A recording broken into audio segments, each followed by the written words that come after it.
Sciatica pain या कमर दर्द हो जाने पर ये 4 से 5 गलती बिल्कुल नहीं करनी चाहिए। इससे आपका पेन घटने की जगह बढ़ सकता है। तो स्वागत है आप सभी का रंजीत जी थेरेपी यूट्यूब चैनल पर। सबसे पहली गलती जो नहीं करनी चाहिए वो है 20 या 30 मिनट 20 या 30 मिनट से ज़्यादा आपको नहीं बैठना चाहिए किसी भी पोजीशन में। अगर आप सिटिंग जॉब करते हैं या फिर आप लंबी ड्राइविंग करते हैं तो हर 20 से 30 मिनट के बाद आप उठिए। उठने के बाद शरीर को थोड़ी सी अंगड़ाई दीजिए, हिलाइए डुलाइए और फिर बैठ के अपना काम कीजिए। अगर ऐसा आपने नहीं किया तो आपकी बैक में बहुत प्रेशर बढ़ेगा, नस वगैरह जो दब गई है उस पर लोड आएगा और आपका साइटिका का दर्द या फिर जो आपकी कमर का दर्द है वो बढ़ता चला जाएगा। तो आप ये बात ध्यान रखें। दूसरी गलती जो नहीं करनी वो है इग्नोरेंस। होता क्या है कि जब आपको कमर दर्द वगैरह होता है तो आप अपने जनरल डॉक्टर या फिर केमिस्ट वगैरह से जाकर पेन किलर, कैल्शियम, मल्टीविटामिन वगैरह की टैबलेट खाते हैं और दर्द रुक जाता है। उसके बाद फिर दर्द चालू हो जाता है। होता यह है कि कुछ बीमारियां दवाई से ठीक होती हैं और कुछ बीमारियां दवाई से ठीक नहीं होती। जैसे अगर आपको टाइफाइड या फिर डेंगू मलेरिया हो जाए तो वो दवाई से ही ठीक होगा, और अगर आपको कमर दर्द या कमर में नस दब जाना या फिर साइटिका वगैरह हो जाए तो ये थेरेपी से ही ठीक होंगे। ये बात आप अच्छे से समझ लें। मैं यहाँ पर दवाइयों के खिलाफ बिल्कुल भी नहीं हूँ, लेकिन अगर आप लंबे समय तक पेन किलर्स का यूज करेंगे तो इससे आपके शरीर पर बुरा प्रभाव पड़ेगा और आपको बहुत सारी प्रॉब्लम्स का सामना करना पड़ सकता है।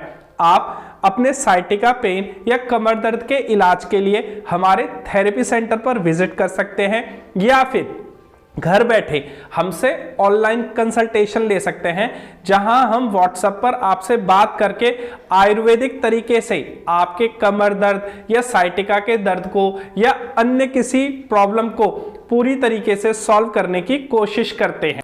आगे बढ़ते हैं और जानते हैं तीसरी गलती के बारे में, तो वो है झटका। होता यह है कि आप YouTube पर कायरोप्रैक्टिक की वीडियो देख के अपनी फैमिली मेंबर या आसपास किसी मेंबर से अपनी गर्दन में, कमर में या पैर में झटका वगैरह लगवा लेते हैं। इससे आपका दर्द घटने की जगह और बढ़ जाता है। यहाँ मैं कायरोप्रैक्टर की बात नहीं कर रहा, क्योंकि कायरोप्रैक्टिक डॉक्टर पहले आपके दर्द को डायग्नोस करता है, उसके बाद आपकी बॉडी को एडजस्ट करते हैं, उसके बाद वो कायरोप्रैक्टिक ट्रीटमेंट करते हैं। तो आप इन झटके वगैरह से बहुत ज़्यादा बचें, क्योंकि हर दर्द को आप झटका मार के ठीक नहीं कर सकते। चौथी गलती जो आप मोस्टली करते हैं वो है वजन को ना घटाना। अगर आपका वजन ज़्यादा बढ़ रहा है और आपको साइटिका या फिर कमर दर्द की कोई प्रॉब्लम है तो आप अपने वजन को कम करने की कोशिश करें। कैसे करेंगे? आप कार्बोहाइड्रेट्स की मात्रा लेना कम कर दीजिए, यानी मीठा वगैरह कम खाइए। इसकी जगह आप फाइबर खाइए, आप फ्रूट्स, वेजिटेबल, सैलिड्स वगैरह इन सब का अच्छी मात्रा में यूज करें। पानी पर्याप्त मात्रा में करें। धीरे धीरे आपका वेट घटने लगेगा। आप वॉकिंग जाएं, थोड़ा सा पसीना बहाएं। इससे आपकी कमर पे और आपके घुटनों पर जो आपके वजन का लोड है वो भी धीरे धीरे कम होता चलेगा और आपको बहुत आराम मिलना चालू हो जाएगा। आगे बढ़ते हैं और जानते हैं अपनी पांचवी गलती के बारे में, तो वो है फास्ट मूवमेंट। होता यह है कि जब आप जिम वगैरह में होते हैं या जो महिलाएं घर का भी काम कर रही होती हैं किचन वगैरह में या पोछा वगैरह लगाने में, तो आप सडनली बहुत तेजी से झुकते हैं कमर के बल पैरों को सीधा करके। इससे होता यह है कि कमर में झटका वगैरह आ जाता है या कमर मुड़ी की मुड़ी रह जाती है। और अगर आपको ये दर्द चल रहे हैं तो आपको आगे तो बिल्कुल नहीं झुकना।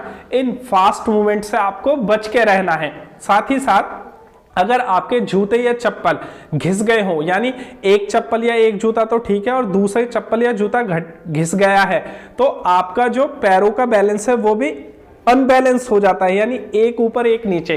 तो आप अपने जूते या चप्पल को भी बदल दीजिए, क्योंकि ये अनबैलेंस होने से भी आपकी कमर का दर्द या फिर साइटिका का पेन बना रहता है। तो ये थी कुछ गलतियां जो आपको बिल्कुल नहीं करना, लेकिन आप ठीक हो जाएंगे। आप विश्वास रखिए, आप भरोसा करिए।